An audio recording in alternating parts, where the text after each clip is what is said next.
want you to see on this, that's 6 pounds of pressure. Of course, I know exactly what I got. And if you look down here at my fuel filter, if you'll look, there's very little air trapped in it, just a little bubble at the top. Other than that, that fuel filter is completely full of gas, and that's the way it ought to be. Of course, I've got these fuel resistant hoses on there, but then the other thing too, on the Holley carburetors, you can get these clear sight glasses, and so your float level should be right there in the middle. Let me turn on the deal. Yeah, so if you look here, see, you can see where it's right in the middle. It's in the middle in the front. I've got it adjusted in the middle in the back. And so, yeah, that's what you're looking for. You don't have enough fuel. I think there's not enough getting delivered to your Edelbrock carburetor. Of course, I've got a Holley. Like I said, I'm more of a Holley guy. These Holley Brawlers, like this one right here, what's nice about them is they're a really good street carburetor. It's real easy to make adjustments on it. But that's kind of what we need to do with you. On that electric pump, I really think we need to get a regulator so we can regulate the fuel pressure. We know exactly how much you got going to it. Anyway, I kind of figured I'd make you a quick video and show you what that's like and what you should have. Oh yeah, while I'm thinking about it, here's these wraps I'm talking about. See right here? See how this is? So you get a good seal all the way across this, not unlike a worm clamp where you're only sealing a little bit, and it makes that really, really clean. That makes for a clean installation. Yeah, that looks really good, those gates. I like those things. I've got them down here on my bottom too. You look down here, makes for a clean installation. You don't have all those clamps and stuff. Yeah, I guess I can kind of show you around the car a little bit. So that's a 30s hubcap that I made into an air cleaner.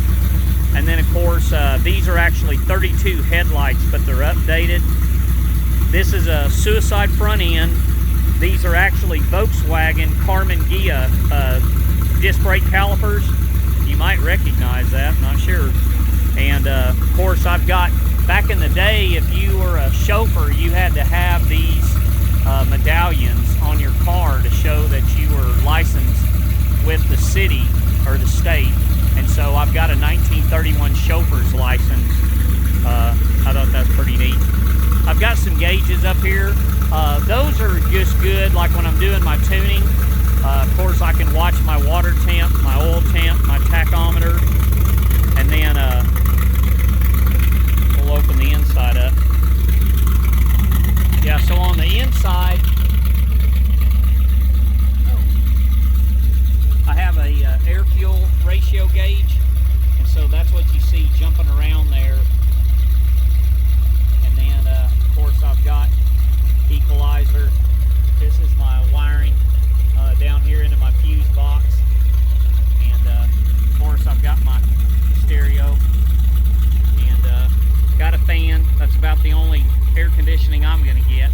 Of course, this window does open up, and so I don't have a whole lot of miles on it just yet. Looks like I got 659 miles, not too many. So it's not cleaned up from Denton when we went to pistons and paint. Of course, I keep track of my oil changes over here on the door. And I do have power windows in these doors. I just got some new glass that I got to put in and give you a tour. Of course, I know when my fan kicks on, that light, I've got that light wired up. It lights up when the fan kicks on. That way I know it's on. Back here in the back, open this up. So that's my fuel tank. I've got an Optima battery back here. I've got a Kenwood amplifier. Pretty much it. I keep some extra tools. That's kind of the difference between a hot rod and a street rod. If you got a street rod, you got lawn chairs in the back. If you got a hot rod, you got tools. You got tools in the back. That's kind of the difference from what I've heard.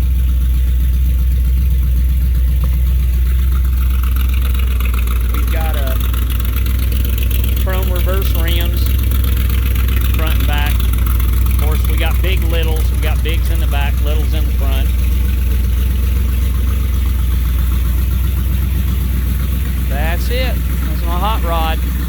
So yeah, we got kind of a full shop right now. This is my 62, and so that's my cruiser there. And then I'm doing work for a gentleman.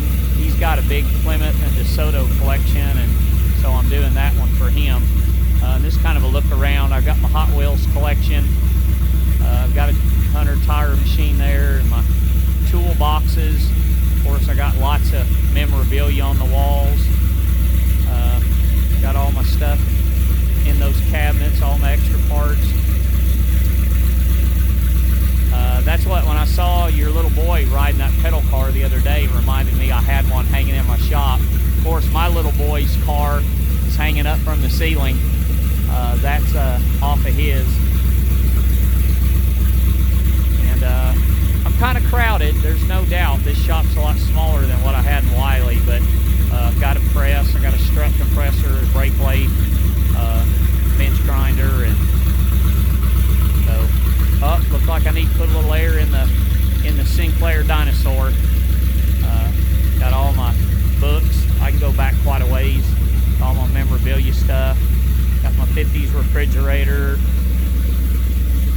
Got stuff up here. My Ford Masters trophy. My grandfather's gas station and my other grandfather's lumber yard. Of course, I've always been a big Elizabeth Taylor fan. That's who that is. And got some of my speed equipment and stuff, and that was given to me, believe it or not, when that thing was bought brand new, that Dynavision. It was bought for a shop in Wiley, and then a friend of mine had a diesel shop, and he had that, and whenever he closed his diesel shop down, he gave it to me, and so thought that was really nice. This is actually a Sunoco gas pump, and I've got all the decals to redo it. It should be blue and yellow, and so I've kind of pondered whether I really want to restore it or not. I don't know if I want to do a restoration or if I want to do just leave it the way it is. So anyway, I figured I'd kind of give you a quick tour around the shop while I had you here. So anyway, we'll talk to you later. Bye.